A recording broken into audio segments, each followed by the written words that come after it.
Estudamos agora a segunda parte da aula, que diz respeito à aplicação do método die binding em alguns casos específicos.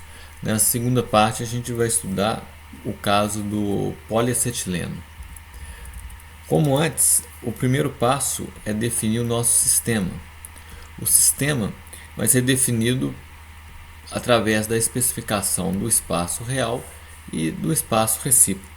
No espaço real, o poliacetileno vai ser representado por um cristal unidimensional formado por uma linha zigue-zague de átomos de carbono, como está sendo mostrado aqui,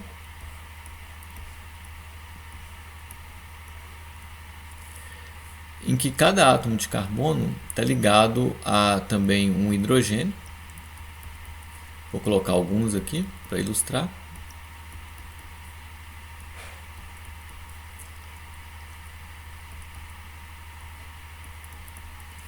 E aqui a gente percebe que nós temos dois átomos inequivalentes. Um dos átomos eu vou chamar de A e o outro eu vou chamar de B. Notem que B tem uma ligação nessa direção que A não tem. Então A e B não são equivalentes, porém são ambos átomos de carbono. Então aqui a gente vê que para construir uma célula unitária, a gente pode construir através dessa região delimitada por essas duas linhas verticais. Essa seria uma célula primitiva desse cristal unidimensional.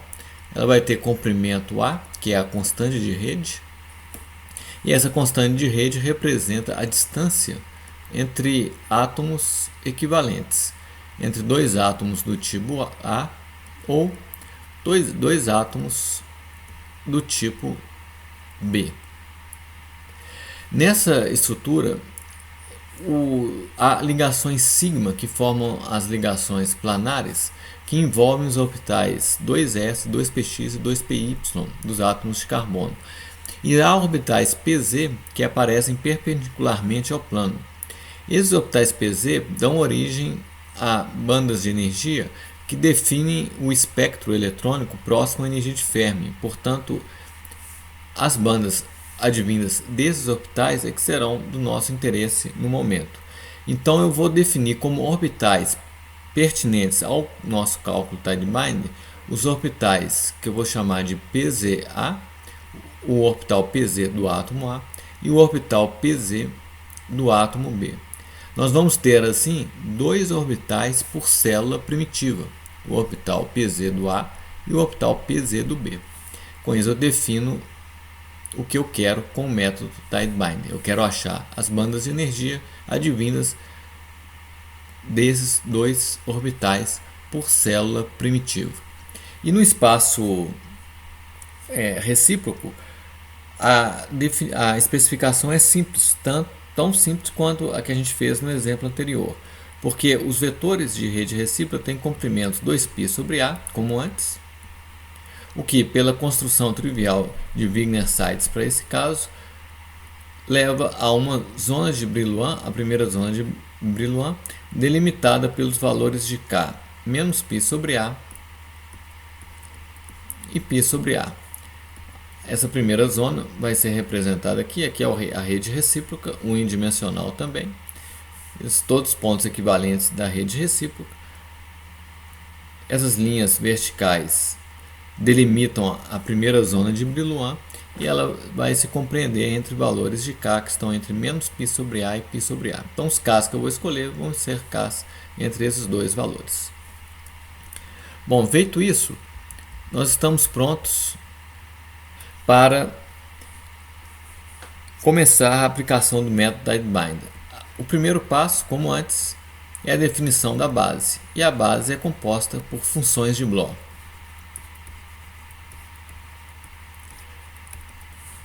No nosso exemplo, as funções de Bloch podem ser escritas como as funções φ, j, que dependem de k e r. Notem que j vai denotar o orbital que corresponde a essa função de Bloch. J igual a 1, eu vou estar eu vou fazer corresponder um orbital pz que está no átomo A. Então esse índice alfa vai estar associado com J igual a 1 quando for identificado com A. E quando o índice alfa for identificado com B, ele vai denotar o J igual a 2. Então o φJ de KR vai ser como antes, 1 sobre raiz de N, um somatório em todos os sítios da rede. Agora eu vou somar sobre R alfa, o E elevado a IK R alfa e o orbital φ minúsculo J centrado em R alfa. Então eu escrevo φJ de R menos R alfa. Notem que isso faz sentido. Quando J é igual a 1, alfa vai ser A. E aí eu vou percorrer através dos RAs todos os átomos de carbono no tipo A. Para cada um deles eu tenho um orbital φPZA, que corresponde ao meu φ1, centrado no seu respectivo átomo. E com o fator de Bloch é elevado a IKR alfa. Quando eu faço J igual a 2, aí eu tenho alfa igual a B.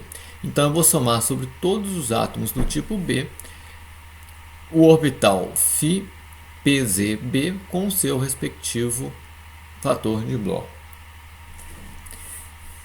E aí o próximo passo é construir a função de onda psi como uma combinação linear de funções de Bloch.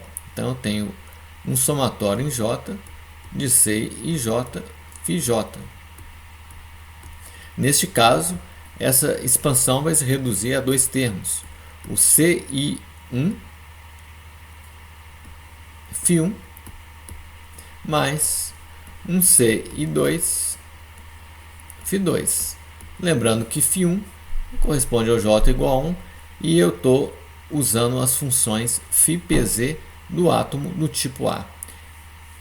φ2 corresponde a J igual a 2 e eu estou usando as funções orbitais atômicos φPZ centrados no átomo 2 ou no átomo B.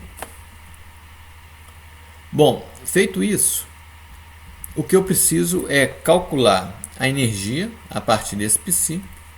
Então o EI é um psi, H psi, dividido por um psi, psi. Isso vai me levar a uma equação secular quando eu expressar os psis em termos das minhas funções de Bloch e efetuar a derivação dEI, dC e J asterisco igual a zero. Isso me leva à equação secular e daí eu tiro as energias E em função de K, que correspondem à estrutura de bandas do material, e os respectivos autovetores. Então vamos tentar construir esse EI. Para construir esse EI, eu tenho os elementos de matriz do hamiltoniano psi e H psi. Esses elementos de matriz vão acabar sendo relacionados com elementos de matriz do hamiltoniano entre as funções de Bloch. Então eu defino uma parte importante do meu processo, que é a parametrização do método Dybvine para esse sistema. E isso vai então necessariamente envolver o elemento de matriz que eu vou chamar HJ, J', que é o elemento de matriz do hamiltoniano entre as funções de Bloch J e J'.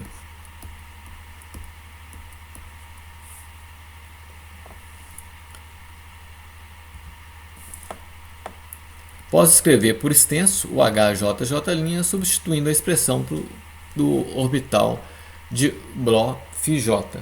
Então ele vai ser igual a 1 sobre N, porque eu tenho 1 sobre raiz de N para cada φ, um somatório em R', eu vou distinguir o Bra e o Ket por funções centradas em R', é elevado a IK R menos R', e o elemento de matriz agora entre orbitais atômicos φJ, um deles centrado em R', e o outro φJ' centrado em R. Esse elemento de matriz é que vai ter que ser parametrizado no meu método TidyBinder. Então podemos escrever o seguinte: vamos supor agora o cálculo do H1, J igual a J' igual a 1. Então eu estou procurando por elementos de matriz entre funções centradas no mesmo tipo de átomo. H1 seria, por exemplo, o HAA, o H22, o HBB. Então H1, eu vou calcular agora, então, 1 sobre N, um somatório acima, que vai ser dividido em termos que correspondem a R igual a R'. Esses termos levam a um fator exponencial igual a 1, porque E elevado a 0 vai ser 1. E o elemento de matriz correspondente a esse caso eu vou chamar de ε2p. Aqui reside a minha parametrização. Eu estou chamando ε2p, o elemento de matriz φ1 em R, H, φ1 no mesmo R. Então seria o termo on-site, que vai ser igual ao H22, porque o átomo tipo 2 é igual ao átomo tipo 1. Além desse termo, haverá outros termos que correspondem a valores de R que diferem de R'. Porém, esses termos não correspondem a interações de primeiros vizinhos, porque no poliacetileno, lembrando aqui a figura que representa a sua geometria, um átomo tipo A está distante de um outro átomo tipo A por um comprimento A. Porém, o A está distante de um átomo B por um comprimento A sobre 2. Então, o primeiro vizinho é o do A é o B e não o outro A.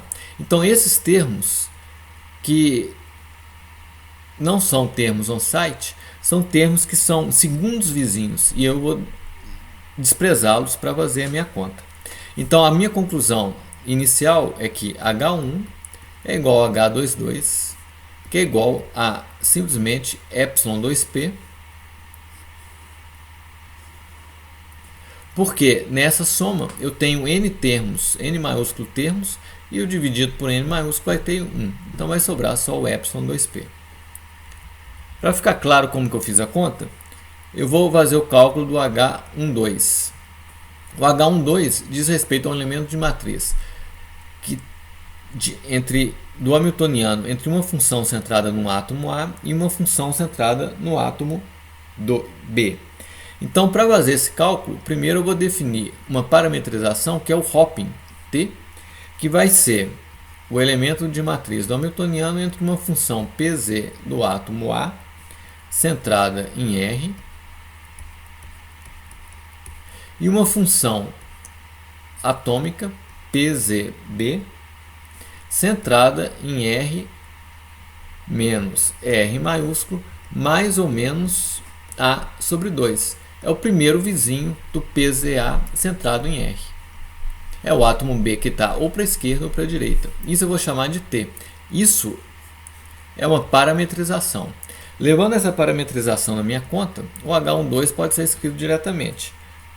1 sobre N, 1 sobre raiz de N de cada função dá 1 sobre N, somatório em R, de E elevado a IK A sobre 2, vezes T, mais 1 sobre N, somatório em R, de E elevado a menos IK A sobre 2, vezes o elemento de matriz T, o que me dá 2T cosseno de KA sobre 2. Esse é o H12, mas também é o H21. Então nós temos todos os elementos de matriz do hamiltoniano escritos aí. Os demais que aparecem no somatório que definiria o H12, eu vou anulá-los considerando que eu estou interessado apenas em interações de primeiros vizinhos. Bom, ainda falta parametrizar os elementos de matriz da matriz de overlap. Então eu vou definir de modo muito natural que o SAA é igual ao SBB, que é igual a 1. E, por outro lado, o S minúsculo eu vou chamar de um parâmetro do meu cálculo e que vai corresponder ao overlap de um orbital atômico φPz num átomo A, então localizado em R, com o orbital atômico φPzB localizado como seu primeiro vizinho em mais ou menos RA/2. Mais ou menos A/2. Isso eu vou chamar de S. Então, eu posso escrever que o meu SAB é igual ao meu SBA, que é igual a 2S minúsculo cosseno de Ka/2. De onde vem o cosseno de Ka/2? Vem das funções exponenciais que aparecem quando eu introduzo as funções de Bloch no cálculo desse elemento de matriz. Então, feito isso, eu tenho toda a minha matriz da equação secular montada. Porque o que eu tinha antes, no método Tidebinder, era a ideia de que eu tinha de fazer o determinante dos coeficientes da equação secular igual a zero. E esse determinante era exatamente este aqui, H menos ES igual a zero. Então, trocando em miúdos, o que eu tenho é que resolver ε2p, que é o H1, menos E, porque o S1 é igual a 1, na posição 1 desse determinante. Na posição 1. Na posição 1, 2, eu vou ter 2t menos ES cosseno de Ka/2. Só substituindo os cálculos que nós fizemos anteriormente. Aqui em 2,1 eu tenho a mesma coisa, 2t menos ES cosseno de Ka/2. E na posição 2,2, ε2p menos E novamente. Isso tem que ser igual a zero. Isso me leva a uma equação de segundo grau para as energias, que resolvida me dá o E mais ou menos. O E mais e menos vão ser dados por ε2p mais ou menos 2t cosseno de Ka/2 dividido por 1 mais 2s cosseno de Ka/2. Essas são minhas bandas de energia. Eu comecei com 2 orbitais por célula primitiva e tenho agora 2 energias, E mais e E menos, como funções contínuas em termos de K. Represento as bandas de energia desse material advindas dos orbitais PZ. Graficamente, a solução pode ser expressa da seguinte forma: eu tenho menos π sobre A, limite da zona de Brillouin, até π sobre A, passando pelo zero. Aqui eu construo meu eixo X, meu eixo de energia. Vou enquadrar a solução aqui. Eu coloco minha energia de Fermi aqui, separando estados ocupados de estados desocupados. Então aqui é energia, aqui é o K. Então E em função de K são as bandas. Eu vou representar esse E mais, esse E menos aqui. Então uma representação possível é essa aqui.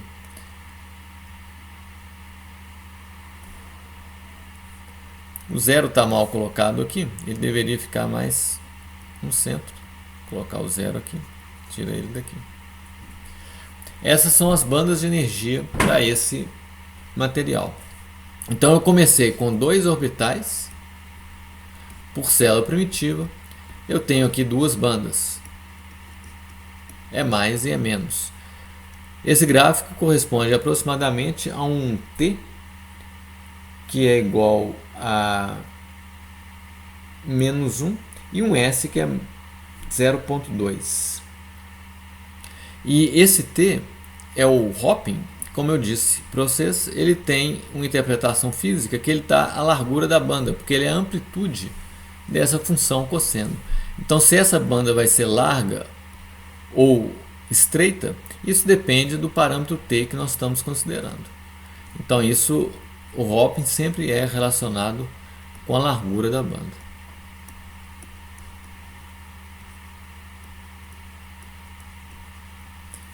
Então, essa é a situação que nós temos para o poliacetileno. Aqui a gente seguiu todos os passos tight binding e é um exemplo que permite vislumbrar todas as particularidades do método.